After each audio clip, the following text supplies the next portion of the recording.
എല്ലാവർക്കും നമസ്കാരം. ഞാൻ ഗീത, ദേവി കൃപ ജ്യോതിഷാലയം ആറ്റിങ്ങൽ. ഞാനിന്ന് പറയാൻ പോകുന്നത് രാമായണത്തെക്കുറിച്ചാണ്. രാമായണ മാസമൊക്കെ വരാൻ പോവുകയാണ്. അപ്പോൾ കർക്കിടകത്തിലാണ് രാമായണം നമ്മൾ തുടങ്ങുന്നത്. അപ്പം മിഥുനം, പകുതി, കർക്കിടകം ഇങ്ങനെയാണ്. ഇപ്പം മിഥുനമൊക്കെ ആകുമ്പോഴത്തേക്ക് കർക്കിടകത്തിൻ്റെ ഒരു പ്രതീതി ഉണ്ടാവുകയൊക്കെ ചെയ്യുന്നൊരു രസമാണ്. അപ്പോൾ അങ്ങനെയുള്ള സമയത്ത് രാമായണം നമുക്ക് ആരംഭിക്കാൻ എന്നാണ് എനിക്ക് തോന്നുന്നത്. അതുകൊണ്ട് കുറച്ച് രാമായണത്തിൻ്റെ ഉത്ഭവം നമുക്കൊന്ന് മനസ്സിലാക്കാം. പണ്ട് വളരെ കഷ്ടതയിലായിരുന്നു ഈ രാമായണ മാസമൊക്കെ കഴിഞ്ഞിരുന്നത്. അതായത് കർക്കിടകം, മിഥുനം കർക്കിടകമൊക്കെ എന്ന് പറഞ്ഞാൽ വളരെ ദുരിതമായിട്ടുള്ള സമയങ്ങളായിരുന്നു. കാര്യം പെരുമഴ, ഈ മഴ സമയത്ത് വീട്ടിൽ നിന്ന് ഒരാൾക്കും പുറത്തോട്ട് ഇറങ്ങാനൊക്കാത്ത കാലവും വളരെ ബുദ്ധിമുട്ടും പ്രയാസങ്ങളും ഒക്കെ അനുഭവിച്ചുകൊണ്ടിരുന്ന ഒരു സമയമാണ്. പട്ടിണി, രോഗങ്ങൾ, മഴക്കാലമാകുമ്പോൾ രോഗങ്ങളും വർദ്ധിക്കുമായിരുന്നു. ഇന്നതൊന്നും ഇല്ല എങ്കിലും കുറച്ച് മാറ്റങ്ങളൊക്കെ, ഒരുപാട് മാറ്റങ്ങൾ ഇന്ന് വന്നു കഴിഞ്ഞു. ഇന്ന് ഡോക്ടർമാരുടെ എണ്ണം കൂടി, വൈദ്യശാലകളുടെ എണ്ണം കൂടി. കർക്കിടക മാസത്തിൽ തളവലും പിഴിച്ചിലും ഇങ്ങനെയൊക്കെ ഉള്ള കാര്യങ്ങളൊക്കെ കൂടി. എല്ലാവരുടെയും കയ്യിൽ പൈസയുണ്ട്. അന്ന് ആരുടെയും കയ്യിൽ പൈസയില്ല, പൈസ വളരെ കുറവാണ്. അങ്ങനെയൊക്കെ ഉള്ള ഒരു കാലങ്ങളൊക്കെ മാറി എല്ലാം ഇന്ന് കുറച്ച് ഏറെ മാറ്റങ്ങൾ വന്നിട്ടുണ്ട്. ഇത് മാത്രമല്ല, ഇപ്പോൾ കർക്കിടകത്തിൽ മഴയൊക്കെ കുറവാണ്. ഇപ്പോൾ കർക്കിടകത്തിൽ മഴയൊക്കെ നേരത്തെ പെയ്യും. കാലമൊക്കെ നമ്മൾ പ്രതീക്ഷിക്കാതെ തെറ്റിയൊക്കെയാണ് ഓരോന്നും വരുന്നത്. അപ്പോൾ അതനുസരിച്ച് നമ്മൾ എന്ന് വിചാരിച്ച് നമ്മുടെ രാമായണം ചൊല്ലൽ ആരും മുടക്കാറില്ല. ഇതെങ്ങനെയാണ് ആചരിക്കേണ്ടത് എന്ന് ആണ് നമ്മൾ മനസ്സിലാക്കേണ്ടത്. പിന്നെ ഈ തണുത്ത ഒരു പ്രകൃതി അന്തരീക്ഷമായതുകൊണ്ട് നമുക്ക് ദഹന പ്രക്രിയ വളരെ കുറവായിരിക്കും. ശരീരത്തിലെ രക്തോട്ടവും ഒക്കെ കുറവ്, ഇങ്ങനെയൊക്കെയുള്ള ഒരു സമയമായി വരുമ്പോഴത്തേക്ക് ദഹനം കുറഞ്ഞിരിക്കും. ഈ ദഹനം കുറയുമ്പോൾ നമ്മൾ ഈ മാസങ്ങളിൽ മത്സ്യ മാംസാദികൾ അന്ന് വർജിക്കുമെന്നാണ് പറയുന്നത്. ഇപ്പോൾ എല്ലാവരും കഴിക്കുമെന്ന് തോന്നുന്നു, കഴിക്കുമായിരിക്കും. എന്നതില്ലെങ്കിൽ ആർക്കും ഭക്ഷണം കഴിക്കാൻ പറ്റില്ലല്ലോ. അതുകൊണ്ട് എല്ലാവരും കഴിക്കുമെന്നാണ് എനിക്ക് തോന്നുന്നത്. പക്ഷെ ഏറെക്കുറെ ആളുകളും ഈ മത്സ്യ മാംസാദികൾ വ്രതത്തോടുകൂടി തന്നെ അവരെ ആചരിച്ചു പോകുന്നുണ്ട്. അരി ആഹാരം ഉപേക്ഷിച്ച് ഗോതമ്പ്, പഴവർഗ്ഗങ്ങൾ ഇങ്ങനെയുള്ള ആഹാരങ്ങളൊക്കെ കഴിക്കുകയും രാവിലെയും വൈകിട്ടും വിളക്ക് കത്തിച്ച് 5 or 7 കത്തിരികളിട്ട് വിളക്ക് കത്തിച്ച് രാമായണം വായിക്കുകയൊക്കെ ചെയ്യുന്ന ആൾക്കാർ ഇന്ന് ധാരാളമുണ്ട്.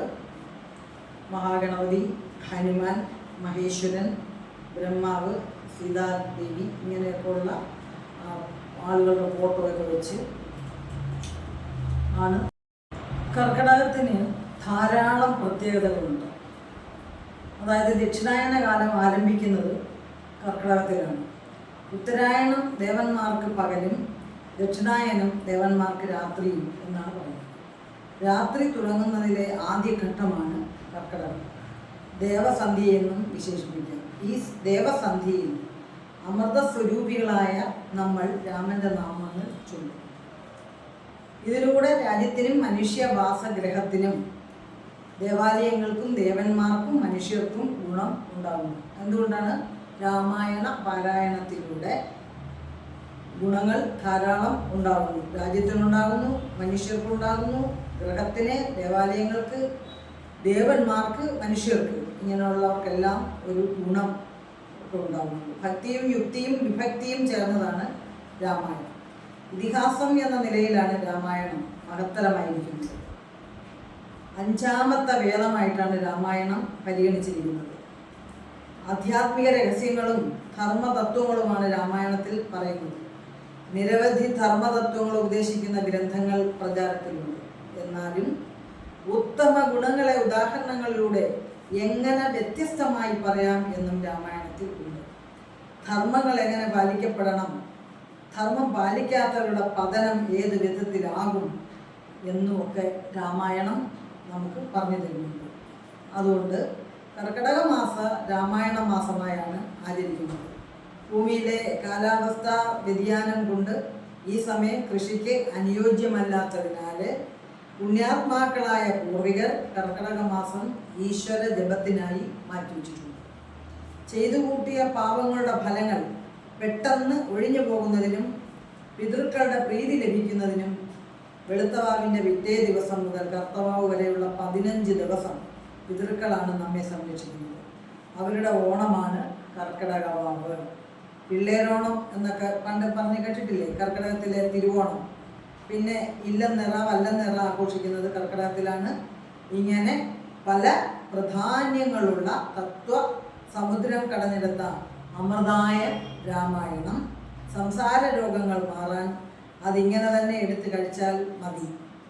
തത്വം അറിഞ്ഞ് അതിൽ അലിഞ്ഞു കിടക്കുന്നു. മഹാവിഷ്ണു രാമനായും വേദം രാമായണമായും അവതരിച്ചു എന്നാണ് വിശ്വസിക്കുന്നത്.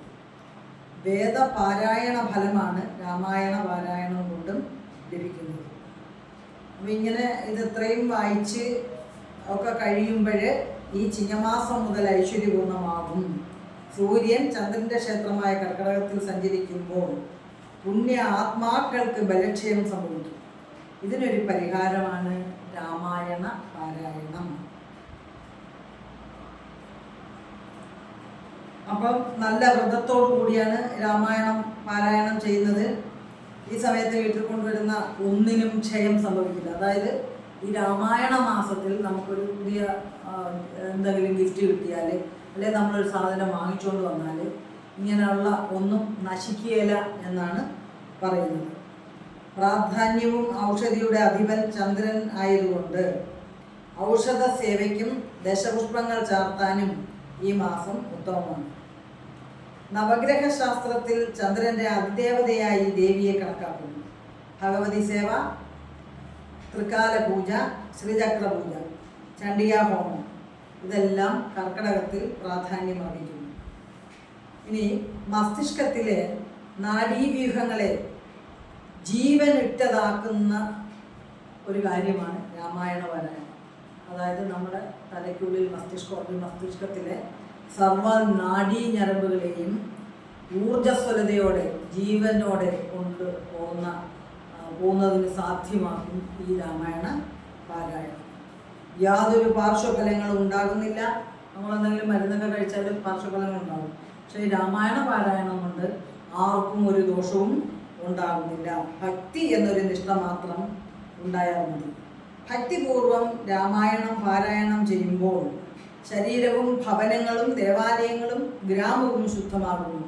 രാമനാമം കേട്ട് ഇരിക്കുന്ന ആ ഗ്രഹം അല്ലെങ്കിൽ ആ വില്ലേജ് അല്ലെങ്കിൽ ആ പ്രദേശം മുഴുവൻ നല്ല ഐശ്വര്യമാകുന്നു, ശുദ്ധമാകുന്നു. മനസ്സിൻ്റെ തീവ്രത കൊണ്ടുണ്ടാകുന്ന അശുദ്ധി, അതാണ് നമുക്ക് രോഗം ഉണ്ടാകുന്നത്. അപ്പോൾ ഈ അശുദ്ധിയെല്ലാം ഇല്ലാതാവുകയും നമുക്ക് കൂടുതൽ മനസ്സിന് ബലം തരികയും രോഗത്തിനുള്ള ഇട ഉണ്ടാകുന്നത് മാറ്റിമറിക്കുകയും ചെയ്യും. അപ്പോൾ മനസ്സ് ശുദ്ധമായിരുന്നാൽ എല്ലാ രോഗത്തിൽ നിന്നും നമുക്ക് മുക്തി നേടാം. അതുകൊണ്ട് നമുക്ക് ഇന്ന് രാമായണം ആണ് പാരായണം ചെയ്യുന്നത്. എല്ലാവരും സന്തോഷത്തോടെ സ്വീകരിക്കുമല്ലോ. അധ്യാത്മരാമായണം കിളിപ്പാട്ട് ബാലകാണ്ഡം. ഹരിശ്രീ ഗണപതി നമ. അവിഘ്നമസ്തു. ശ്രീരാമ രാമ രാമ ശ്രീരാമചന്ദ്ര ജയ. ശ്രീരാമ രാമ രാമ ശ്രീരാമഭദ്ര ജയ. ശ്രീരാമ രാമ രാമ സീതാഭിരാമ രാമ. ശ്രീരാമ രാമ രാമ ലോകാഭിരാമ ജയ. ശ്രീരാമ രാമ രാമ രാവണാന്തക രാമ. ശ്രീരാമ രാമ മമ ഹൃദി രമതാം രാമ രാമ. ശ്രീരാഘവാത്മാ രാമ. ശ്രീരാമ രമാപതി.